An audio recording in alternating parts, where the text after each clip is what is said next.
Hi, my name is Connie Collis, and I run the CWW Horse Adventures, doing business as the stables at Tamaya in Bernalillo, New Mexico. Ms. Collis, how many years have you been a part of the equine industry? All my life. I'm not going to tell you how old I am, Okay.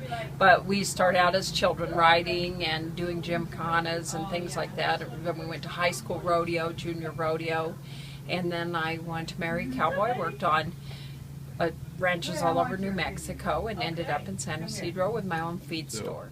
Next question. Have you always loved your job and what you do, or has there been days that you hate it? And what is the amount of fire or zeal you wake up with every day to do your job? No, I love what I do, and I love it every day. Sometimes I'm not crazy about employees when I have to have those people working for me.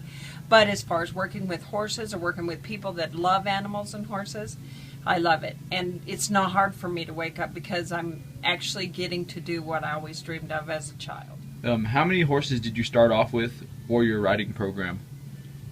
For my riding program Yeah, at the stables? at the stables. Yes, ma'am. Well, I was giving lessons here, and I had 10 horses when they hired me. But before I got to go there, I had to have 18. So I arrived at that facility 10 years ago with 18 horses, and I now have over 50. How did you establish your business and get the contract to be a part of the resort? And are the guests the majority of your business?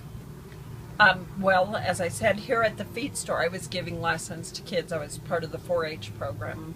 I was a 4-H leader for probably 6-7 years. And they found out I was giving lessons here, and they started sending their lesson people here because they didn't offer that at the stables at the time. When the resort was open, they wanted to be able to provide activities at the resort, so they had another person running their stables. And after several people came out here and I interacted with the management at the Hyatt and everything, then they asked me to come to the Hyatt and take over, and I had to bid on it. But once that process was done, then I was a contractor to the Hyatt. There we go.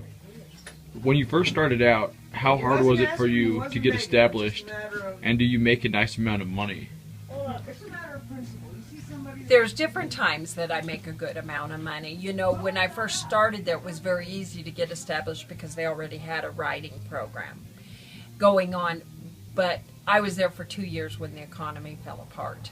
And a huge part of our business that actually makes a lot of money is corporate riding.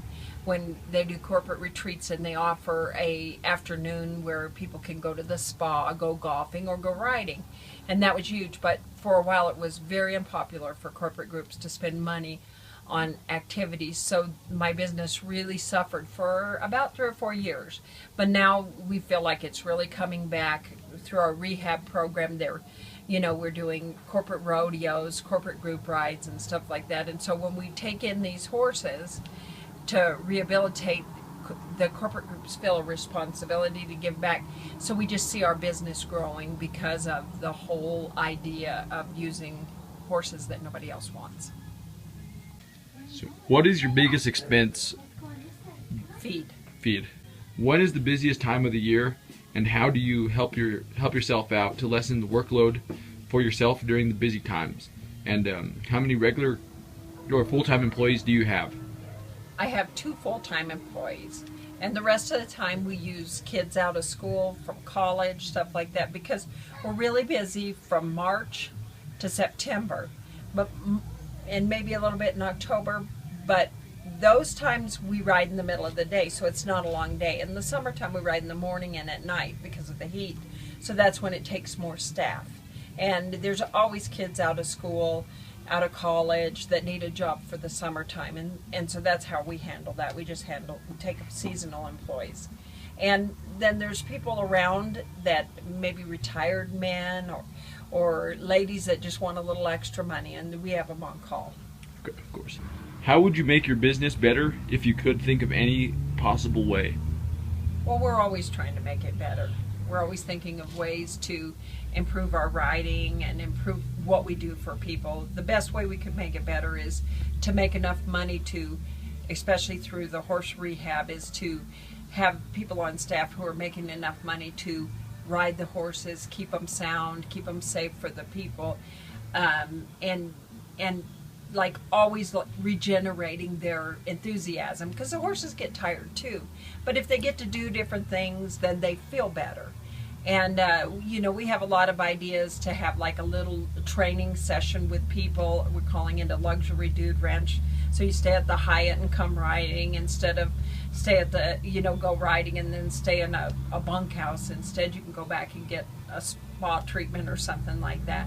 And so we're always looking for ways to enhance it. The best thing I could think of is for people that have the money to support the horses to give, so that we can create more jobs for people who like horses and take care of more horses. That's the thing I think would most enhance my business, is to be able to make enough money to save and care for more horses and give more horse-related jobs. Of course. Thank you for your time. It was a pleasure, Connie. Thank you. I should have been a cowboy. I should have learned to rope and ride. Wearing my 6-shooter, riding my pony on a cattle drive.